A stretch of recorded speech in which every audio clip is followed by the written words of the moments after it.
Hello and welcome to episode 95 of the Rollo and Slappy Show. Today is June 11th, 2018. I am Rollo McFlugel, and with me is Slappy Jones 2, and we are both at McFlugel.com. The show notes page for this episode is McFlugel.com/95, where you will find links to the stuff we're talking about, as well as ways to subscribe to the podcast, subscribe to our email newsletter, and check out our sponsor, LibertyMugs.com. And also check out on the show notes page that if you sign up through the link for the Tom Woods Liberty Classroom, you will get a free Liberty Mug. Just when you do that, make sure to email us that you did that so we can know who to send the mug to. And also, at the end of the episode, I have some big news that I have to share. So stick around for that. And with that, I'm going to hand it over to Slappy Jones, and he's going to introduce our episode topic. Thank you, Rollo. Thank you, everyone, for listening to us today. I'm Slappy Jones. This is the Rollo and Slappy Show, unscripted as always. This weekend, we were trying to think of a topic to talk about. And Rollo sent me a text, said, how about we talk about boxing? So, sweet, I'm game. We had not a big weekend, but a busy weekend in the boxing world. We had Terrence Crawford TKO Joe Horn in the 9th for the welterweight title. That's Terrence Crawford. Bud Crawford's third weight class. Leo Santa Cruz beat on unanimous decision against Mares in a rematch from their bout. I think that was 2 years ago or so. They're I don't want to say they're lightweights because I don't know what weight class they are. Wait, hold on a second, Slappy. Yeah, what? I think you misunderstood me when I said talk about fighting. Joey Spencer's 3-0? No, not that. No, what? There's been some issues in the... I mean, I could see how you would think that talking about people throwing punches at people and pummeling them you would think we're talking about the sport of boxing, but... Right. Even like watch the news recently? I try to avoid the mainstream news. Oh, okay. Why is it? What's going on? What's been happening recently? Well, you know that cops exist, right? Do I ever? Yeah. Well, they apparently are very into fighting, including I don't know. It's been so much boxing. Although the one guy threw a pretty good right hook, knocked someone out. But cops throw the overhand. Yeah. A lot of the hammer punch, I call them hammer punches, but apparently they're actually like MMA punches. But at least they're picking on like grown men, right? Well, sometimes. I mean, one was a grown man. Oh, that's good. Another one was a grown man, but he was mentally ill. And then there's also a 20-year-old woman with a baby right, with her. Yeah, okay. So but I mean, I did see something about that. That was Wildwood, New Jersey, right? On the beach. Yeah. But, I mean, she could have been... You didn't know what she was, packing with the baggy clothes that people wear on the beach and layers and layers. Right, and, right. You can't see what's going on. Well, let's set the scene, right? So it's Wildwood, New Jersey. Public beach, right? Mm-hmm. Free beach. You don't need a beach tag. Am I right about that? You are right. Yeah, so anyone can just kind of go. It's public property, anyone who is down there can use the beach. Is that correct? I'm not a beach guy. Yes, this is true. And and so people understand, I've been going to the beach in Wildwood Crest, which is just south of Wildwood. It's on the same island for most of my life. So I am extremely familiar with this area and this beach and what goes on down there. And while I've been to the shore more times than I can count, that's not my hangout. Yeah, I'm not there often. I'm not pale a beach guy. Irish skin. I like to wear a hoodie on the beach. Ugh. So anyway, that's what I understand of Wildwood. It's and you're allowed to drink on the beach, correct? Technically I don't think you are, but everybody does. Yeah, I was going to say, I thought that was, like if you were, and people drink on the beach in Ocean City, but I don't think you're allowed to. I don't think I've ever seen anyone get in trouble for it because most people, I think the only way you would get in trouble for it is if you were carrying on. And most people don't. Most people are, act like normal hanging human out on the beings. beach, cracking a few beers. Yeah. Right. So anyway, it looked like, we'll try to give the full story here as best we can. It looked like it was in the afternoon. The sun was out. There was a ton of people on the beach. Several coolers were around when you look at the video. And the cops were kind of walking around and carding people. And there was a 20-year-old woman with her daughter sitting on the beach. And you can see the video. The cop asks her to take a breathalyzer, which she does. And she passes. And she tells him she passes. She took it twice. Yeah, she did. They gave her and the she said, I know twice. It came out negative because I didn't drink anything. And she did have an attitude, but yeah, I would too. Yeah, I'll comment on that later. Yes, we'll get to that. But he was the cops walking around, I guess, randomly checking people for IDs to see if they're 21 years old. She is 20. I don't know if they actually got her ID or if they just breathalyzed her, which she complied with. She did it. She said the beer was her aunt's and she was waiting for her aunt. She called her aunt.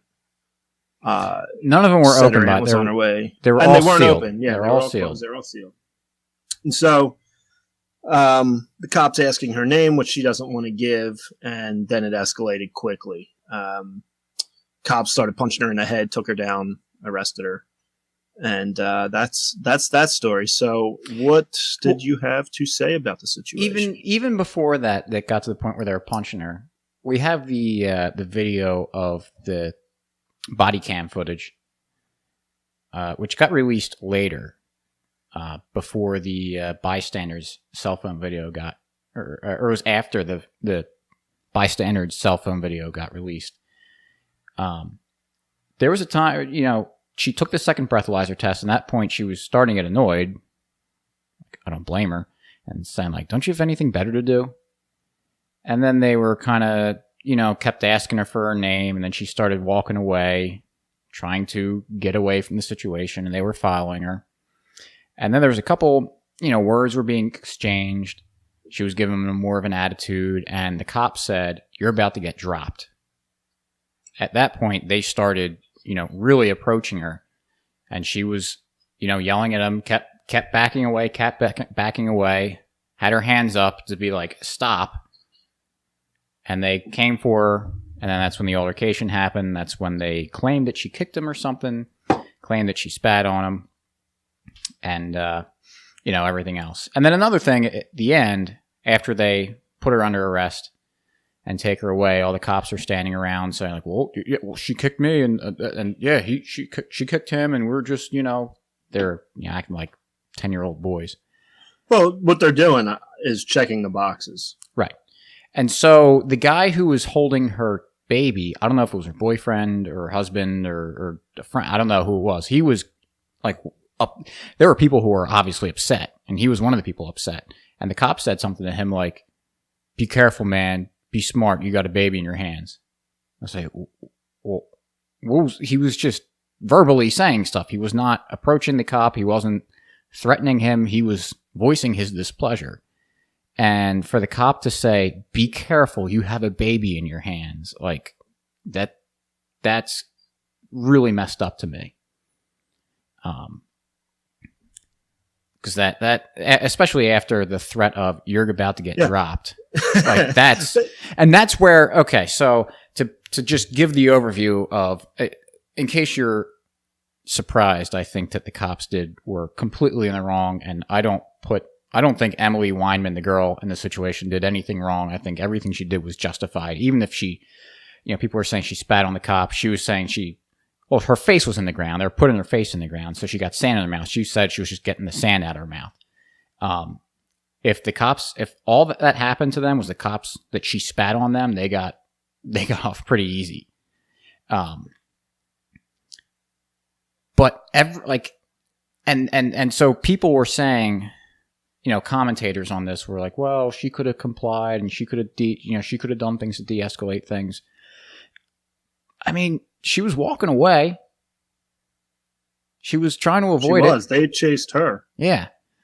And you want to put the blame on her, but why are they going around, bugging people for that. I mean, Wildwood does have some nasty areas, not on the beach, in the mainland, in the middle of Wildwood, in the middle of the island. There's nasty stuff going down sometimes. If you're trying to keep the peace, if you're trying to protect the citizens, you're not walking around the beach picking on 20-year-old girls because they have a cooler full of alcohol. You should be up there on the streets doing that stuff. And you should be on the beach only patrolling in case something goes wrong or in case someone is acting at it. Not that I think that I think if you've listened to this enough, but I'm talking within the paradigm of the police existing. Well, they're supposed to be public servants, right? They're not really serving anyone. I really doubt that there was a complaint about this girl because she wasn't drinking. I don't think her friend was either. They were just sitting there on the beach, happen to have alcohol in their cooler. Like I'm like, this blows my mind, and it bugs me so much. Like I can't even put words together straight on it. I had a lot to say, but rescue me, Slappy. Yeah, no, it's like you were just saying. I mean, the cops we have, take yourself from the status paradigm, and really, I think what we wanted to talk about was some of the reaction to this. But even from a status paradigm where you believe the people make the laws and the cops are there to enforce the laws, I think you'd have to say they went a little too far here because she didn't break a law. Right. And if they work for the people, if they're public servants, you should be trained, ready to take verbal abuse. You should expect when there's people sitting on the beach and you're going to go harass them, that there's going to be pushback. But whenever that happens, it's like their pride gets hit, or respect my authority. Well, that's exactly what it is. I was talking to a friend. I was talking to a friend of ours this weekend about it, and he said, and I think he hit it on the head, that the police are told that it's respect. People will respect you. You should be respected. So as soon as anyone puts that into question, that's just like the trigger goes off, and how dare you not give me the respect I deserve. And that turns into like a violation. Not respecting them to the level they see that you should respect them is enough to set them off that, man, now you're a scumbag and now you're getting whatever's coming to you because you weren't doing whatever I told you or whatever they're upset about. Right. And now this is, it's strange how people react to this, because let's say that instead of a police officer, it was the girl's father. And he said, I told you not to sit next to a cooler with closed beer in it. And you are. And he beat her. No one would defend that father.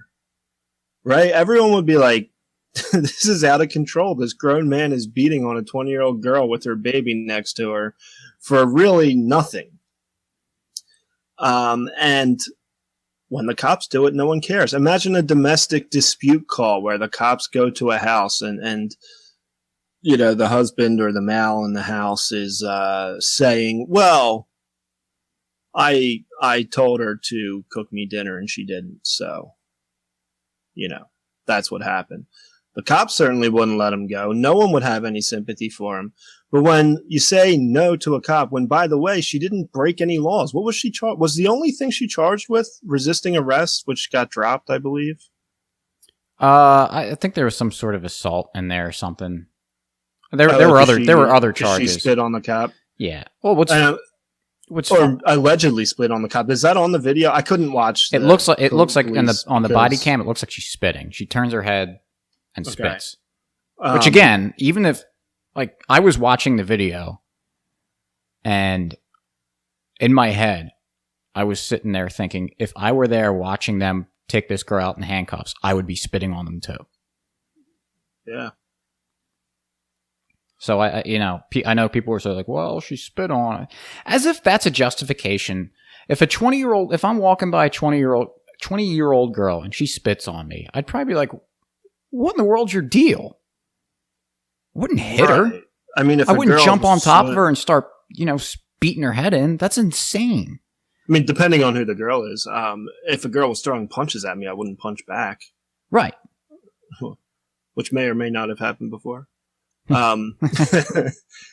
But you don't, like, why would I punch back? Unless it was like Ronda Rousey, I might have to really defend myself. Right. But, or if she had like a weapon or something, it was either going to, hurt someone or you, then yeah, you're obviously justified in using some force there to stop the attack. But I mean, it was what, 3 cops? 3 on 1? Which is another point I want to make. And this is why I think I can't imagine there's too many real cop defenders who would listen to our show, although there may be. And we'd like to talk to you if you ever want to have a discussion. I think Bird Archist is. Bird Archist definitely is. He lives in New York City. He's happy they're on every corner. He has said that repeatedly. Yep. Don't quote me on that. Lost my train of thought. So did I. No, you're saying that. No, even if you defend the cops. Oh, okay. One of the things I hear all the time, I think this is where I was going, is it's just a few bad apples. And I think from these videos, almost every single one of them, where there'll be one cop acting out of control. And most people will say, yeah, that was a bad cop. We got to get rid of him, but we don't need to get rid of all of them. I think you should think harder about it, because in this case, there were, I believe, 3 of them, right? Yep. At least, maybe more. No one was helping the girl. They were all jumping in. There's another video, and you know more about this. I just kind of see them. You see so many of them. I mean, literally almost every day another video comes out, and I see them, and I try to go through my day happy. And watching these videos doesn't do it for me. But there was a guy, he was standing by an elevator. Do you know the situation there? Yeah, he was getting ticketed for something. I don't think it wasn't anything like you robbed. It was like a ticket or something. Something like that. Like obviously, something very minor. Right, because obviously if it were a real crime, they would be arresting him probably and not just writing him a ticket. Well, there was several cops there, maybe 5? There were 5, I think, to start. And then once the elevator door opened, there were 2 more. There's 2 more in there? But I mean, I don't know where they were coming from. I don't know what was going on. I don't know the story. But if you're saying that was one bad apple, well, all the other apples were bad too. Nobody helped them. Nobody stopped it. That one, there were 4 cops. Okay, so let's back up for a second. This was in Mesa, Arizona, and it was Robert Johnson who was getting ticketed for something next to an elevator. There's another guy around the corner who's sitting on the ground. I don't know if he was involved, what was going on with him. But apparently, the police told Johnson to sit on the ground. And instead of sitting on the ground, he leaned against the wall and was kind of just standing there, not making any of those famous furtive movements.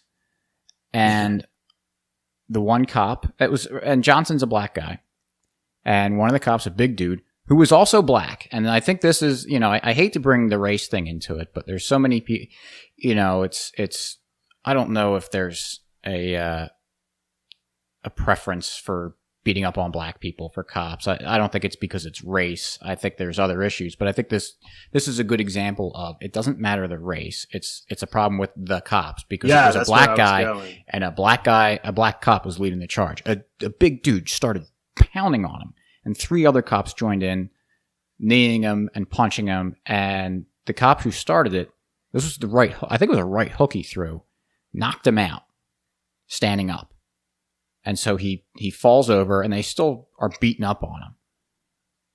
4 of them. Some guy came in with his knee on the back of his neck, which they love to do. Yeah. And of course, the entire time, because they know, when we talked earlier, we mentioned checking the boxes.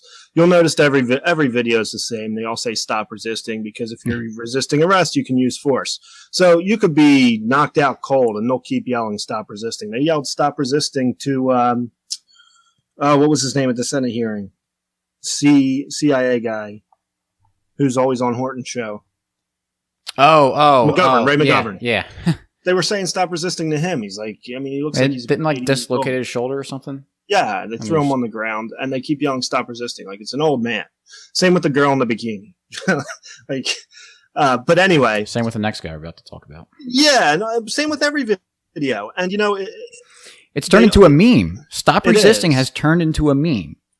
because they know when they yell it, they can do what they want and they're going to get away with it. And that is why they're always acquitted, which is why we have to look at the policing from a deeper level, because you can say it's bad cops, but all these cops are doing what they're trained to do. Right. As far as that's why they're told good job. That's why they don't get charged with crimes, because they don't break laws. Yeah, the Wildwood police did not get charged for anything, even though that anyone, and this is a point I want to bring up. That Monday morning when I came back because I was down the shore too that weekend, and the weekend it happened. I came into work Monday morning. I was thinking about it and thinking, what if that were a video of me beating up on a 20-year-old girl for whatever reason? How would people react? How would my coworkers react to me walking into the door, walking into the office? That's assuming that I didn't get a phone call already that said, "Don't bother coming into work. We're going to mail you all your stuff." You're fired. Yeah. So no one would, I would get the nastiest looks. No one would talk to me for good reason. I mean, you saw a video of me beating up on a girl, but that's not the way. I mean, you have all Wildwood police and the mayor defending it and saying that after the initial video came up, they were saying, well, wait until you see the body cam, see what happened before that. Then you'll see. And then we see it, and it's like, wow, you confirmed what we were suggesting happened. That it's as bad as we thought. It's just there's something strange, and I don't know the right term for it psychologically, but whenever it happens with the police, maybe it's because we live in a republic or democracy or whatever, and we can vote, but we don't vote for cops. We don't vote for, at least most places don't vote for a police commissioner. Yeah. And these people just swear to uphold the law regardless of what the law is. Now, yeah, we've talked to police officers before. We haven't had any on the show. But we have talked to police officers, and they'll talk about how they're trained to use their discretion, and, a good cop will know when to escalate and when not to, and to de-escalate and to keep things under control. But I do think there's an issue when someone swears to uphold a law and they don't even know who the next politician's going to be. Right. Well, it's funny. Ignorance of the law is not an excuse, except if you're a cop. Except if you're a cop, then it is. But do you want to go to the last one? Yeah, sure. The last one, run that situation by us. It was a homeless man trying to help out. In Marion County, Oregon, there was a search and rescue for, I think, 2 people, and there was a homeless man, Kevin Straw, who was standing around there. Apparently, he thought he was helping. He had homeless and also had a mental issue. And the police kind of surround him. Again, a bunch of cops surround him, and he's standing there, not making any sudden movements. And again, on the show notes page, this video is linked if you don't believe us. They just attack him and knock him over and start beating on him while he's on the ground, and he's yelling, "I'm not resisting," while they're yelling, "Stop resisting." He's screaming. I think he yells that he's mentally disabled, and they continue to beat him. And I just watch the video. If you haven't seen the video, just watch it, and after you watch the other 2 videos, I'm sure you're going to be inoculated towards it a little bit, but your jaw should be on the floor after watching it. It's absurd. Sad. And again, it's none of the other cops do anything to stop him, stop the alleged bad ones. I mean, this one, they might have all been involved. But it's absurd. And it's just, I don't even have words for it, because it blows my mind that we even have to be on here talking about this to say that a group of cops attacking someone for no reason and beating them up is wrong and should not happen. It's absurd. So before And, we, go ahead. Let me just add one more point. Is at one time I don't know how I would have justified it, but I probably would have defended the police in a lot of these cases. Of course, this was several years ago. There was a time in my life I wanted to be a cop. And I don't remember what, it was actually one of the last things when Rollo and I, back in our younger years, used to discuss these ideas. That was one of the last things to kind of go for me. I was like, well, we don't want to go after the police or the police officers. But it was, I guess, the realization that we're all human beings. There's nothing special about having a badge that allows you to go beat someone up. Other than that, you have more guns, and the courts will side with you every time. And so, really, until people, this will sound like a endorsement of democracy, but until people start realizing it and which is happening, and start trying to change things and change their attitudes toward the police, this is going to keep getting worse. And look at it. One of the things I've read a little bit about recently is just the rise in SWAT raids. That in 1980, I don't know the number, but it was somewhere around 3,000 per year in the entire United States, and now it's close to 80,000 per year. In a SWAT raid, they come in with their tactical gear and their battering rams and their guns, and they're screaming and yelling and their flash grenades, and these are over minor things like suspicion of drugs. I know someone who got SWAT raided. They could have stopped him when he was on his way to Wawa. But all this is increasing the militarization of the police, and they become less of people. They're sitting at the precinct getting ready for a SWAT raid, and they're all getting fired up. I know this from talking to police officers. In case does this mean every single precinct is the same? No, but I have a feeling it's a similar culture. But they get all pumped up like it's a football game, ready to break down the door, and they can't wait to go, and they're ready to bust down the door. And how is that a public servant?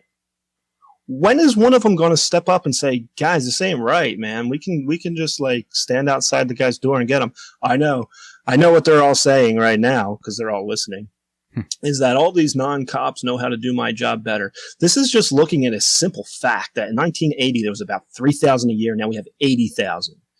You are the enemy to the people. You are not protecting the people. I know you're trained to think that way. I know they tell you that, but it's not true.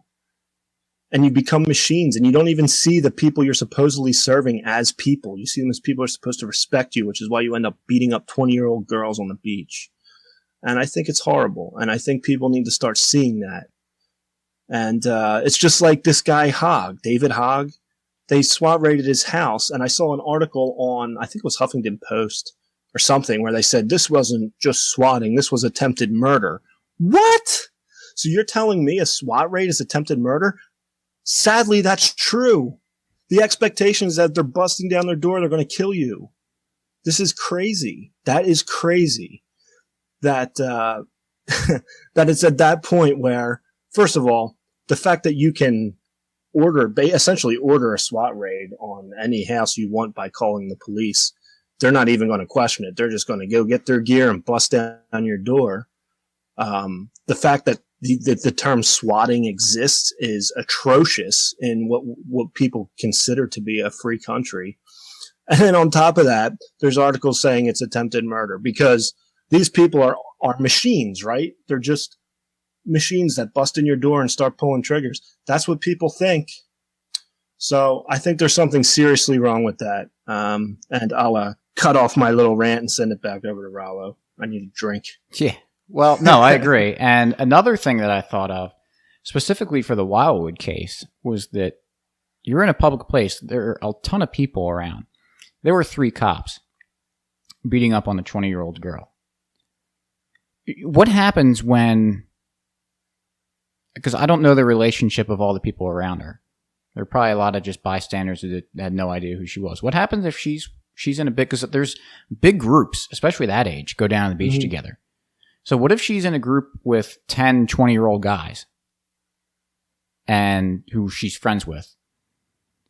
and they decide our friend's getting beat up for no reason, we're going to jump in. Like, well, of course they wouldn't, because that is death. That's a death sentence. Well, maybe not. If you've got if you've got enough people, you can overtake.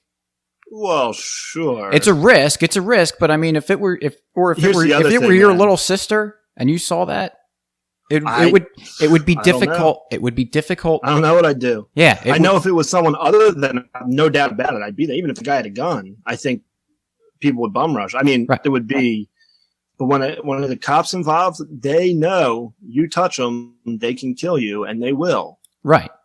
Right. But I'm saying that I don't know. Yeah. I'm not in that situation. I don't know what I'll do. I'm not going to be a tough guy. Yeah. Oh, I'm not criticizing. I don't know what I do. I'm not criticizing anyone in that situation for not, jumping in and basically committing suicide by cop. It's just, which is insane that there's something called suicide by cop. Yeah. But anyway, but there's just that. What happens when that that's not good. That creates a terrible, awful situation, regardless of the outcome. If someone winds up dead over it, I mean, was it really worth killing a person or two because 20-year-old? I mean, a girl had alcohol that was unopened next to her? For all I know, her birthday's tomorrow. Right. Like, it's within the next 12 months, and then that would have been fine. No crime at all. Right. And that's where gets beat up over it, That's where the arbitrariness of the law, and I think this is a good spot to transition. Yeah. Where the arbitrariness of a lot of these laws comes into play. Because if this girl were there and she had a knife and was chasing down people on the beach, and the police, jumped her and arrested her, no one, including us, would be questioning what happened. Of course not. Because that's an actual crime. She's a threat. She's right. Right. A real threat to people minding their own business on the beach. So, like anything else, as libertarians, we like to complain and rip on the government and its agents all the time for the terrible job they do. And people say, well, how would you have it be different? What would you do to fix the problem? Better than the cops. Why don't you go do it? Right. So, of course, as we've said 8 million times here, that we favor private police, free market supply police, not because it is so, the existence of the police as it is today, it is socialism. Oh, of course. I know people, and as a little aside, it's funny that a lot of the leftists and socialists have actually figured it out. The gears finally unseized in their brains, and they realize, wait a second, the police and military is socialism. And so they're kind of excited about that and telling that to conservatives who... See, you love cops, right? Yeah. That's socialism. It's like, you like socialism. Yeah. And it's actually pretty fun to watch the smoke billowing out of these guys' ears when they're trying to... So, well, that's not social, But, kind of lost my train of thought. But, okay, so we favor a private police force. And so... how would that be different? How would this play out differently? We're on let's set it up. I mean, you mentioned public property before. Right. Well, there's one issue. If we're in a libertarian society, everything's privatized. The rules are clear. The rules are clear. You know who has a right to do what and who doesn't. Right. So, right. As it is, the beach, everyone there is a taxpayer. So if one person calls the cops and says, this guy's annoying me, well, the cop should say it's as much his property as yours. Well, what do you want me to do? Right. Whereas in a private, go ahead. So there's two ways that we can look at this. One is that it's a private beach and what happens when someone's misbehaving, or we can look at it the situation of, we look at it from both ways. Just the situation of the bad laws that exist with alcohol. And so, because this is a good example of a law that probably wouldn't exist in a free society. So I guess when you say that, there would certainly be private places, institutions, whatever, that don't allow alcohol. No, I'm just saying more the age. Yeah, well, yeah. There could be. Oh, yeah. I would think a lot of bars wouldn't. I mean, there's bars now that you have to be older than 21. They got into because they don't want that. They want a certain clientele, and so they restrict the age a little bit. And if you're 21, why would you want to be there? What do you mean? I don't know. No, you usually hang out with people your age. I mean, yep. Not knocking down the doors of the bingo hall typically. Yeah, well, no. I mean, it's like I remember there were like bars you had to be like 24 or something, not like 55. But yeah, I mean, I don't think this. If you're paying if we have a free market police, you're paying for your police service either directly or through insurance. You have to. It would be like any other policy. Like if you buy homeowners insurance, you go through the list of things you want coverage for. And so it would be similar in a police service, I would imagine. It's like, all right, the base package or whatever would be, and not that it would work out exactly this way, but you're protecting life and property. That's really what they're there for. If you want to make sure that people aren't,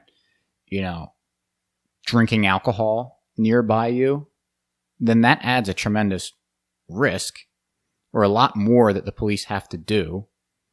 And especially when it's something that people are going to have different ideas on what's okay regarding that, you're going to have more run-ins. So it puts the police that you're hiring in a much riskier spot, more likely to have to engage people. And whenever you engage someone, the likelihood of an actual physical altercation increases. And so therefore it's going to be more expensive. Might be so expensive to the point, or just not in the police agency's interest to not even offer that happening. So the point is that it would be difficult to enforce victimless crimes in a free society. Right, and what I know people would be thinking who are listening is, so you have to pay for like every additional thing, kind of like when people talk about, putting a contract out front of what your rules of your property are, which is just absurd. Adding these services likely wouldn't be that expensive. I used to bounce at a bar, and which is essentially private policing. If there's a problem in the bar, I take care of it and get them off the property. I don't put anyone in a cage. Never had to punch anyone, but was in the middle of fights, breaking them up several times. But of course, if I was starting fights, that wouldn't be good for the bar. But I was getting people out of the bar, and I did it for not that much money. I mean, it was nice to get the extra money, but it wasn't insanely expensive either. And so, who knows how much these extra... I know the point of what you were saying was that you can choose to buy additional services.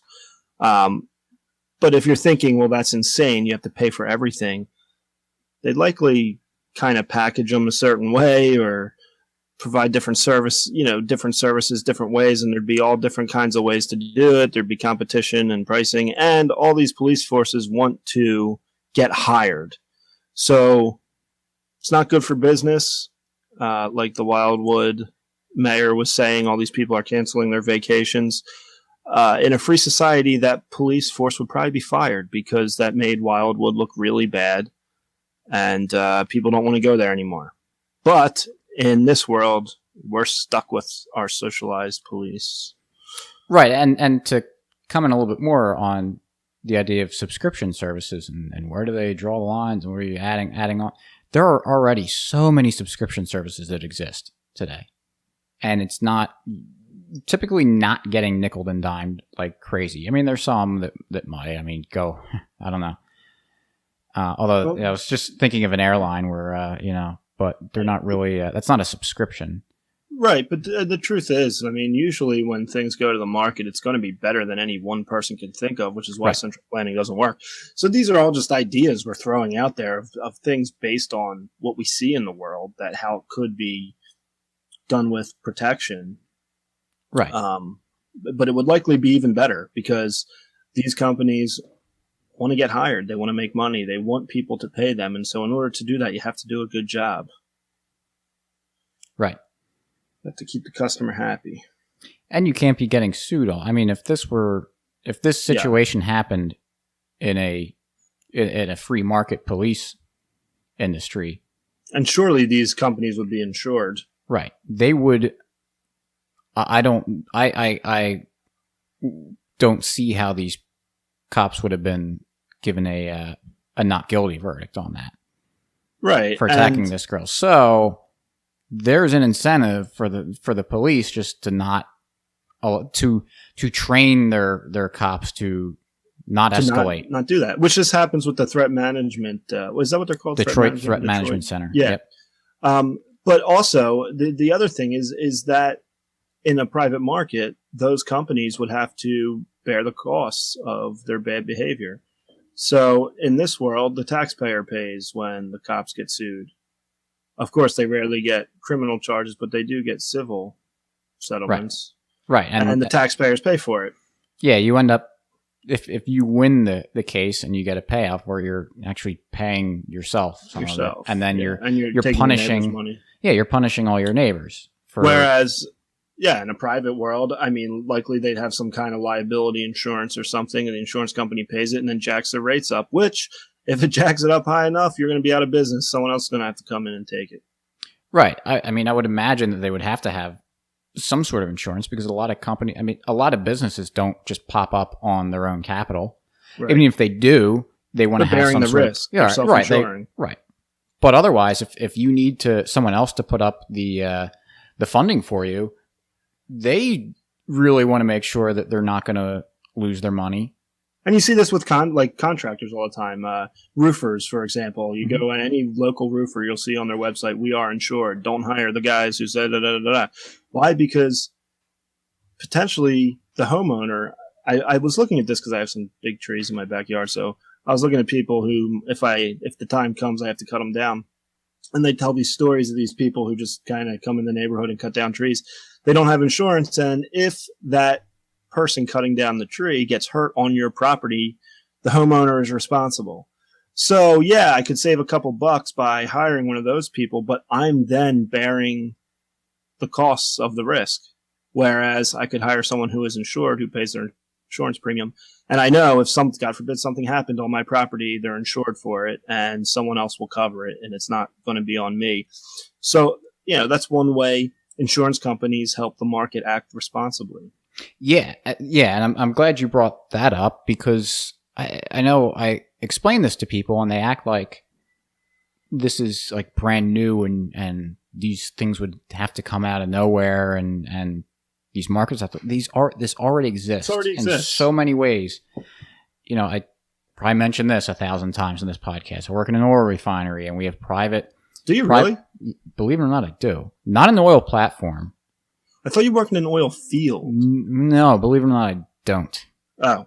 It is an oil refinery. I am downstream.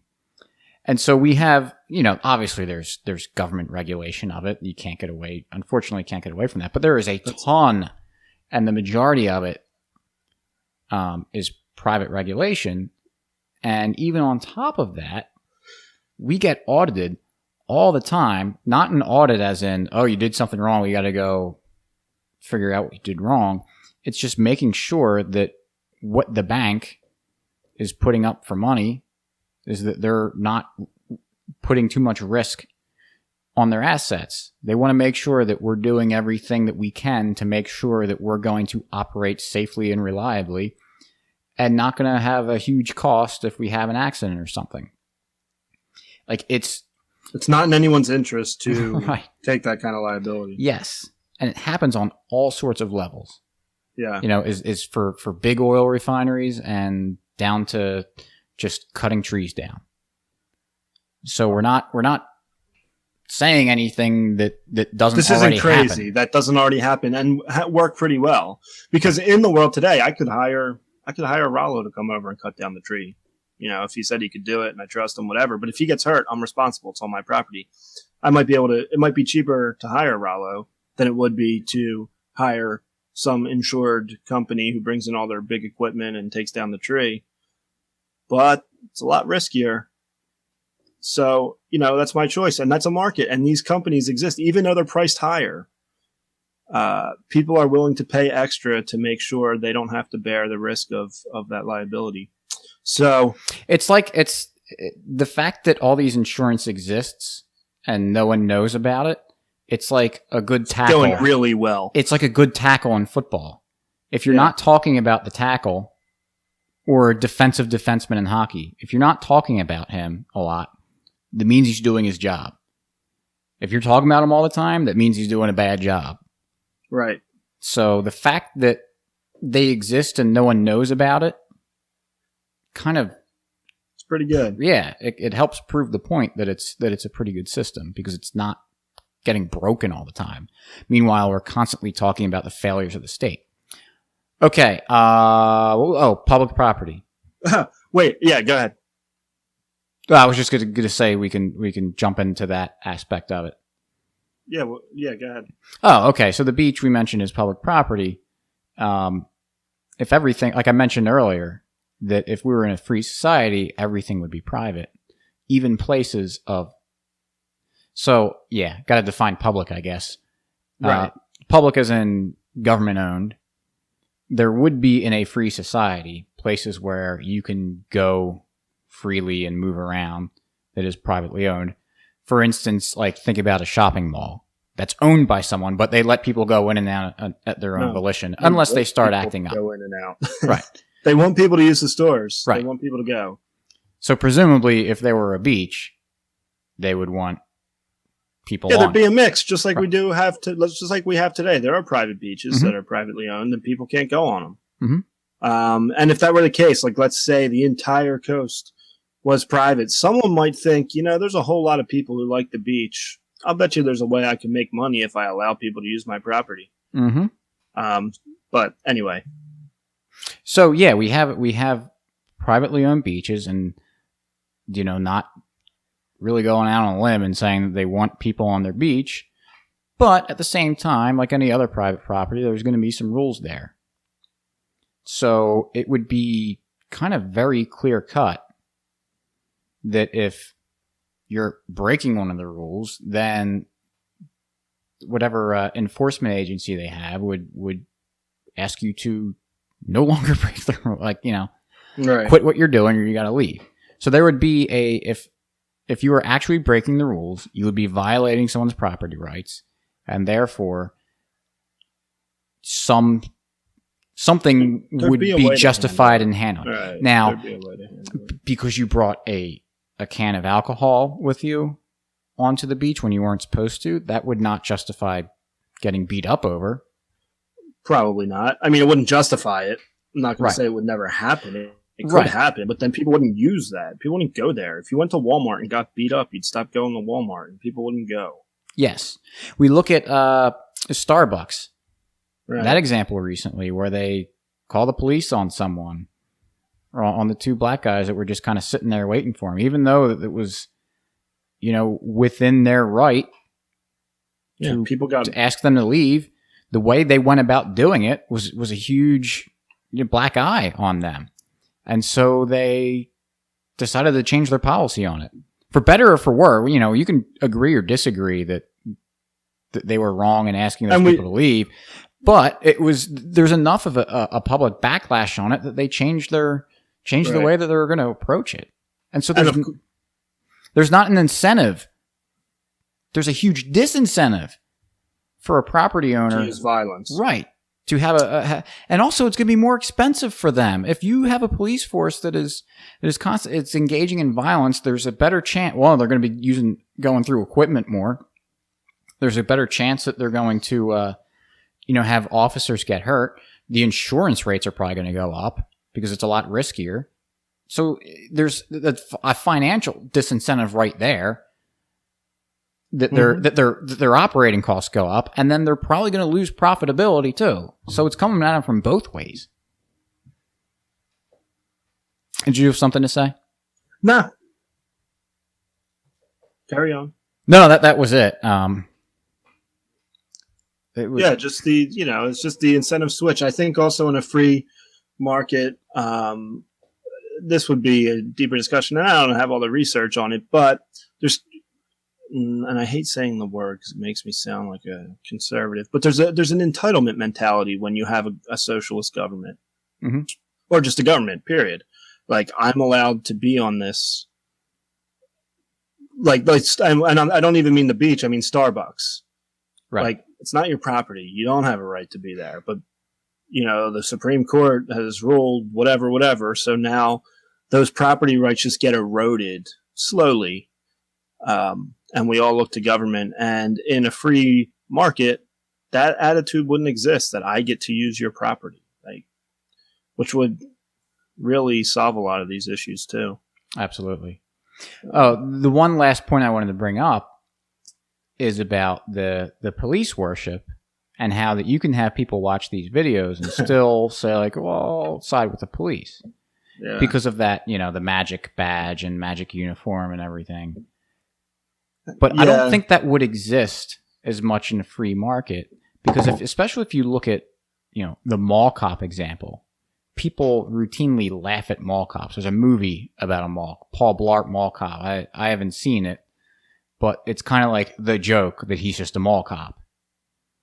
And so people make comments and jokes about that all the time. So if a cop if an officer like that is giving you, I don't even call him officer, if a security agent is giving you issues for something stupid, then people aren't going to have the same reaction of, oh, you should just listen to what he's saying because you got to respect their service. No, it's just at that point they're no longer considered public servant. That magical term that they give to people to make them sound like they're doing something extra special, that they're doing something that they're sacrificing in order to do this job. No, it's just a guy with a job just like you, so it right. loses that veil of sanctity or whatever you want to call it. So, which I think is a good thing. Yeah, I also wonder, I'm sure there's people who've done research on this, but I don't know. I think it's like we don't have a choice, so it's almost like a safety mechanism kicking in where it's like I'm on their side. Yeah, because I guess it's you can't do anything about it. Right. So if and also it makes you seem weak, like since they represent the law. Yeah, and it's part of the law, and they're just doing their job, and they can't think; they just do their job. Like they're not actual humans; they're machines. Well, if I don't side with the guys that are upholding the law, then that means that I am against the law. I don't think there should be. That's I'm kind of the mentality. And the law is good, and they're protecting me. I don't know. I don't know what it is. I'm sure someone's done research. In fact, if anyone's listening knows about it, shoot us a message because I'd like to read a little bit. Yeah. Well, Mance Rayder has had a few episodes on the police. He has. One he had, what was his name? Vitali?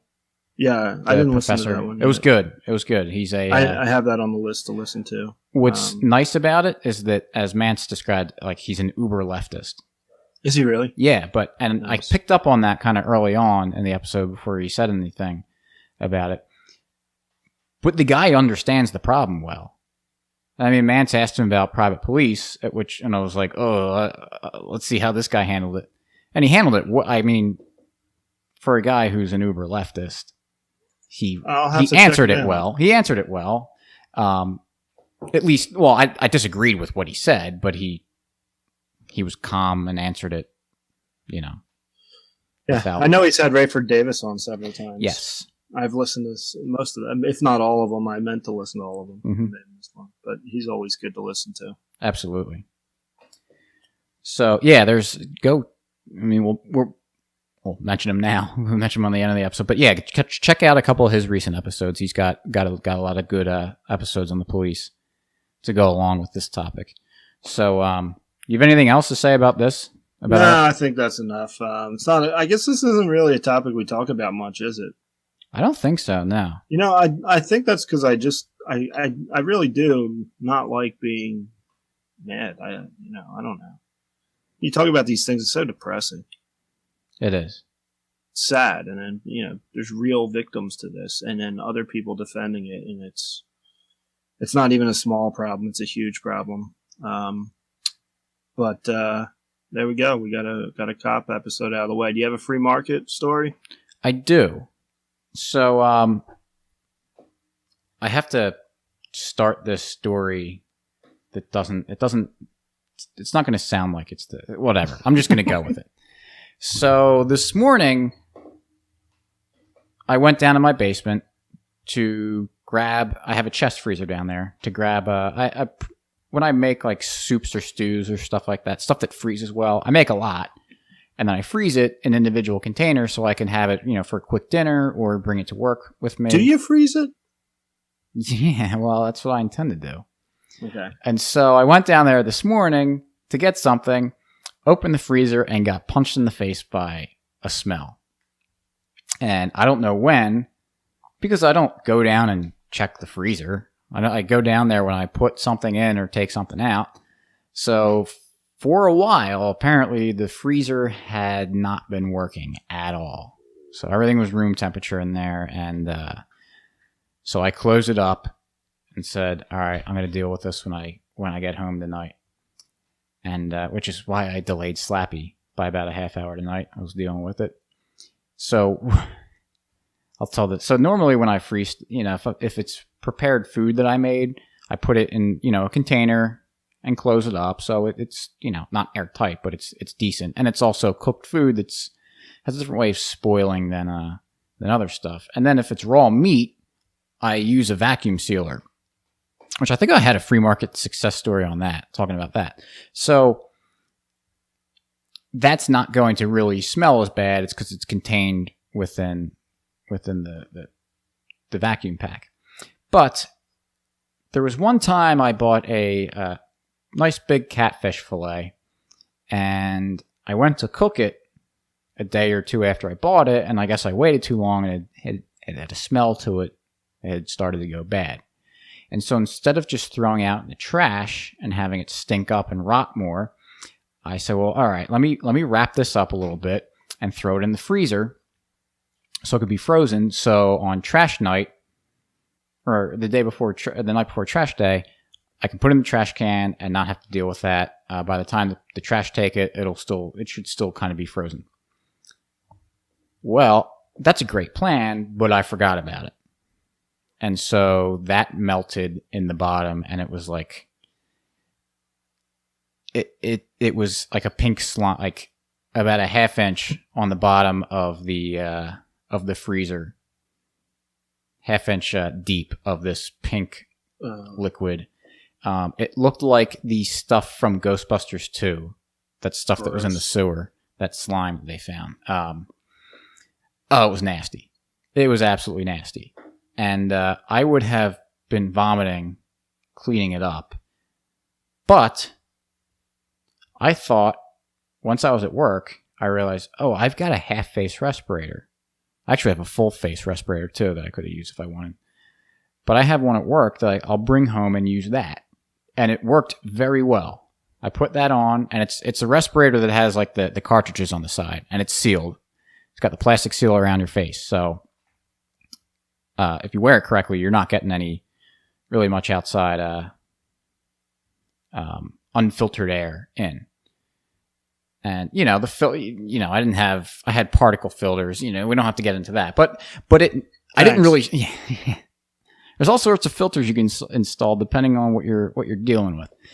But I think it was just a basic HEPA filter I had on. It actually knocked down the smell enough that I barely smelled what was going on. And so I bring this up as a free market success story, not because the mask worked. It's because when you hire on at the did I mention I work in an oil refinery? No, not yet. Okay. They give you all of the necessary PPE, personal protective equipment, for free.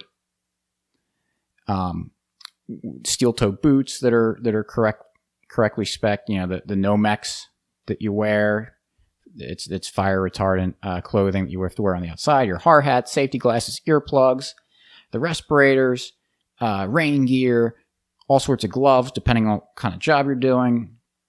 Cold weather. You get as many as you want. Cold weather gear. So I see a business opportunity. Yeah, I know. They keep, so when you go, we have a safety, it's called the safety store. You go and they get stuff for you and they charge it to your account. So people look at it, and if you're, getting way too much of something, someone will question it. Sure. So they monitor it. And for contractors, they buy the stuff. They don't give it to them for free. But the idea of them doing that is not because they're just nice guys. It's because there is certain safety equipment that is required in order to be safe at the refinery. And instead of telling you what you need and having you go out and get it yourself, they just give it to you to make sure that you have everything that you need rated to what you need it for. So there's just no question about it. That if you're walking around with the boots you're wearing, that they know that, all right, those boots are rated for what they need to be. The Nomex is rated for what it needs to be. The hard hat you're wearing is going to be good. All that stuff. So there's an incentive for the employer to keep their people safe, and you get nice safety equipment out of it. And where is this that you work? At an oil refinery. Got it. So it's just a nice little thing. Obviously, I'm not going to keep the respirator. I'm going to bring it back to work tomorrow. But in a pinch for something like that, I don't necessarily need a respirator at my house all the time. So for one-offs like this, right at the end of the day, I bring it home with me, use it for what I got to use it for, and bring it back. It works out very well. It helped me out, prevented me from needing to go buy it for myself. Also I would have to go to the store, and there may not be easy to get sometimes. I had it, used it, took care of it, and it's all done. I didn't have to spend extra money or extra time or have to put off dealing with the problem because I couldn't get the respirator right away. So it was nice. It helped me out a lot. It saved me from losing everything I ate today. And provided by the greedy free market. Yes. Evil oil companies. Right. So I mentioned in the beginning of the episode a big news that I have. I haven't even told Slappy this yet. Wanted it to be a surprise for the podcast. But there is a Tractor Supply going to be built a mile or two from my house that I just noticed the other day. I saw they were doing a lot of work, all the construction vehicles there, knocking everything down, flattening it and everything. And as I was driving by the other day, I saw the sign and it said future site of a Tractor Supply company. And I was... McFlugel Tractor Supply. I am excited. That is... Yeah, so direct all your hate mail to the Tractor Supply. That is one of my favorite stores. It's going to be great. I don't have to drive to, a half hour to get to a Tractor Supply. There's going to be one just a few minutes away. So, by the way, I decided not to play into your stupid joke because I had no idea what you were talking about when you said there's big news. I was like, am I supposed to know this? I'm just going to pretend I didn't hear that and continue on. Well, there it is. There it is. Got it in. Show notes page for this episode is mcflugel.com/95. So subscribe to this podcast on iTunes and Stitcher. Also be posted on YouTube. Also subscribe to our email list. And if you do that, you'll get 10% off a Liberty mug. If you're already on the email list, or you just want a better way of getting a mug, or a mug for free, also linked there will be a way to, if you sign up for Tom Wood's Liberty Classroom, through our link provided there, we'll send you a free mug. Just let us know that you did it. Yeah, shoot us an email. Yep. And we'll go. Yep. Any mug of your choice. Also, our friends. I'm reading it so I don't forget anybody. We mentioned Mance Raider. Check him out. Go ahead. Yeah, Mance Raider. Friends Against Government. Car Campit and Birdarchist. Always doing great stuff over there. Jeremiah Harding doing everything. Peaceful Treason Podcast. And also Dino with The Rogue File. What am I missing anything else? Can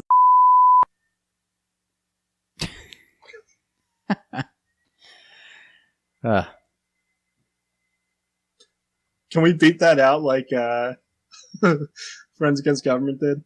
You want me to? Maybe they did. Maybe they didn't. They did, yeah. You want me to? I guess I have don't to. care. Yeah, we might as well. We don't need to start that. Yeah, because then you just gave it away too. You just kind of screwed over Just bleep everything out. our Friends Against Just, Government just friends. cut it. Just cut it. Should I? Let's finish the episode first. All right. So what do we have to do to finish it? Say thanks for listening. We'll catch you next week. Peace.